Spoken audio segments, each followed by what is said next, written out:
And of course, today we continue our exploration of the 1996 UFO crash in Brazil. In the previous episode, we established that there is significant evidence from this incident suggesting the Brazilian military captured two extraterrestrial beings. One creature, captured by the fire department on the morning of January 20th, we'll call Alien A. The other, captured by military police officer Marco that same night, we'll call Alien B. They were sent to two different hospitals, Humanitas Hospital and Regional Hospital in Varginha. If you enjoy our content, don't forget to like, subscribe, and hit the notification bell to stay updated with our upcoming videos. And now, grab yourself a cup of coffee or a warm cup of tea. Let's jump right into the video.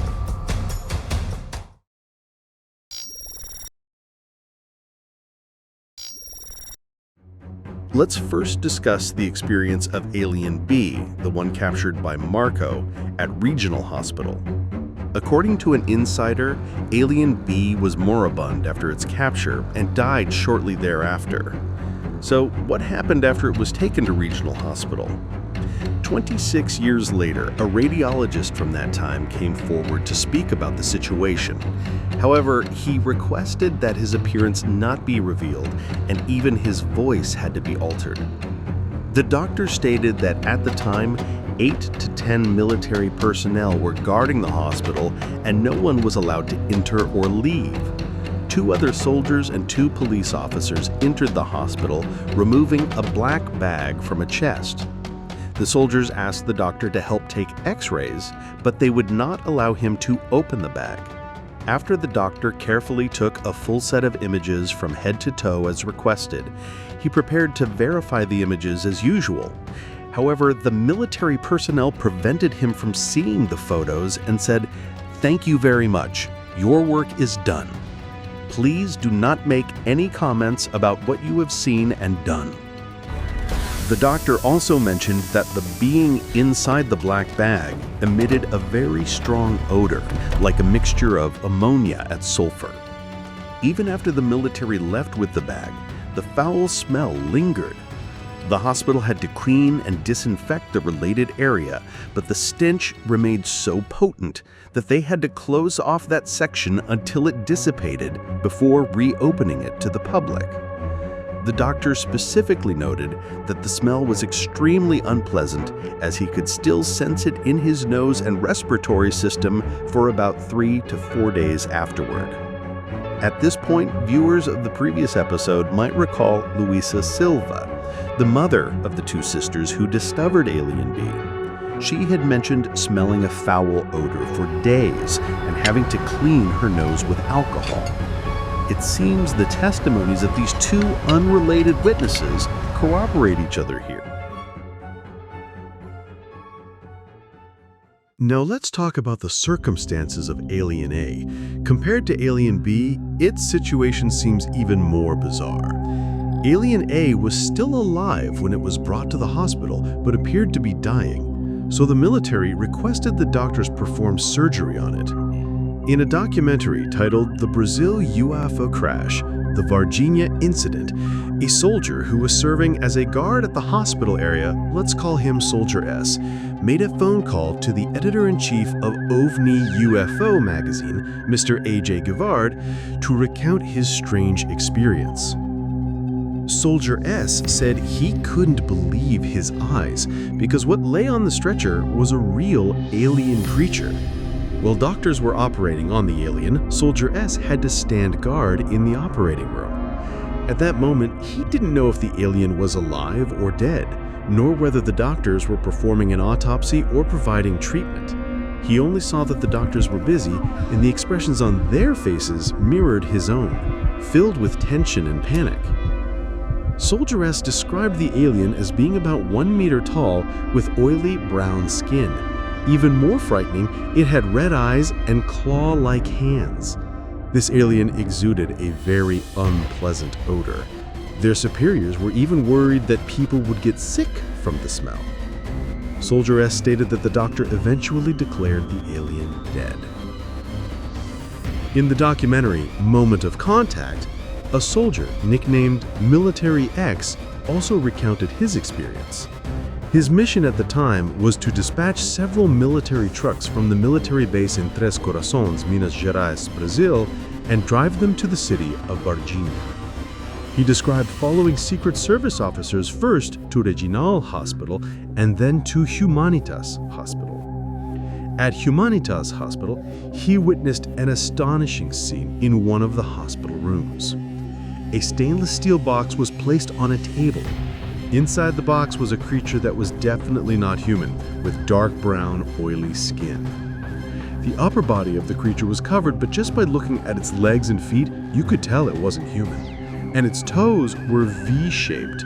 To some extent, this matches Luisa Silva's description. For those interested in the details of this part, you can review the previous episode. Let's continue with Military X. After they brought the stainless steel box back to the military base, Military X was called into an office. A military officer stared him in the eyes and asked what he saw. To avoid trouble, Military X lied, saying he saw a burned man. The officer replied, "No, that's not what you saw. What you saw was something supernatural." The officer then continued, telling Military X that this secret was not to be disclosed or even discussed under the penalty of severe punishment. Telepathic contact. A very strange event occurred while Alien A was being treated at Humanitas Hospital. James Fox, the producer of the film Moment of Contact, stated in an interview that Alien A had telepathically communicated with two medical staff members, transmitting a vast amount of information to them. James said he did not include this part in his documentary because he needed video testimony from the medical personnel, which proved difficult to obtain. However, he advised UFO enthusiasts to refer to the book UFO Crash in Brazil, The True Story of a UFO Crash and a Live Alien Survivor, written by Dr. Roger K. Lear. In Chapter 6 of the book, a medical staff member, let's call him M, told Dr. Lear that a blue mist suddenly appeared in the operating room during the surgery. They didn't know the source of this mist and were worried it might be toxic. A nurse in the room began to pound frantically on the operating room door, but the soldiers outside ordered the medical staff to find the source of the blue gas. Soon, everyone realized the gas was emanating from Alien A on the operating table. M, in extreme fear, slowly approached Alien A. Inadvertently, M's eyes met Alien A's. The alien's eyes were blazing red, looking like two swirling pools of liquid that immediately drew M in, pulling him deeper. Suddenly, a massive amount of information flooded M's mind. M described it as feeling like someone was repeatedly hitting his head with a hammer. He felt dizzy and nauseous, and this headache lasted for more than 2 weeks. So what did Alien A communicate via telepathy? M revealed that Alien A said their race felt pity for humanity. Why? One reason is that all humans possess the potential and ability to do things their alien race can do, things we humans would find extraordinarily magical and miraculous, yet we don't know how. For example, in situations of physical injury or illness, the aliens, either alone or in concert, can generate all the necessary healing effects to repair the body without any need for treatment at a special facility. The second reason is that humans seem unaware that they are spiritual beings. They live only in this temporary physical body, completely alienated from their own spirit. Did Alien A convey any other messages? Dr. Lear asked curiously. M said there was a lot of information, certainly more than just a few sentences. However, M refused to disclose any more content.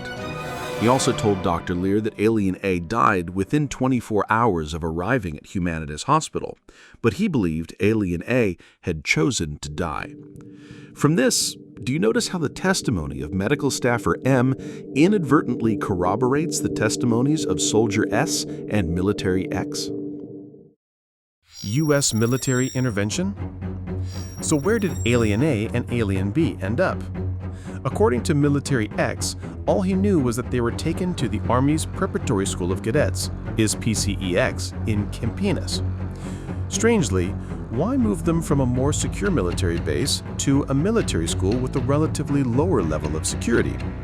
Military X said there were rumors in the Army that the Brazilian military had handed over the collected UFO fragments and alien remains to the US military.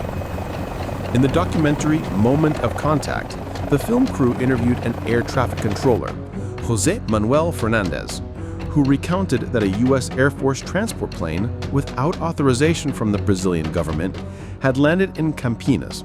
Subsequently, 2 helicopters flew to Varginha, collected something, returned to Campinas, and then the U.S. transport plane departed. José stated that the U.S. led the operation, while Brazil only provided support and conducted some ground operations. When we first introduced the Brazil UFO crash, we compared it to the Roswell UFO incident in the United States. On one hand, this is due to the sensational nature and impact of the Brazilian event itself, as well as its numerous witnesses and testimonies, which are indeed comparable to Roswell. On the other hand, it's also because the Brazilian government's efforts to conceal the truth were no less than the U.S. government's in the Roswell case. Initially, the military held only a perfunctory press conference, the core message of which can be summarized in one sentence. We are not hiding anything, and we do not need to explain too much to the public. Later, under pressure from the media and public opinion, the military finally released a final investigation report. It stated that the alien discovered by the 3 girls was actually a mentally challenged homeless man named Mudinho.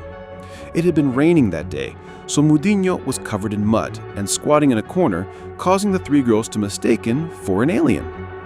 The 2 aliens taken to the hospital that day were actually a dwarf couple, and all the hospital did was install a new cardiac device for them. What? Does performing such a surgery require closing down the hospital? The military also launched an investigation into the death of military police officer Marco, stating that Marco wasn't on patrol that day at all and had died from an infection of a cyst on his arm. So how did people explain the large number of military vehicles they saw on the streets? The military said it was just a training exercise from a nearby military school.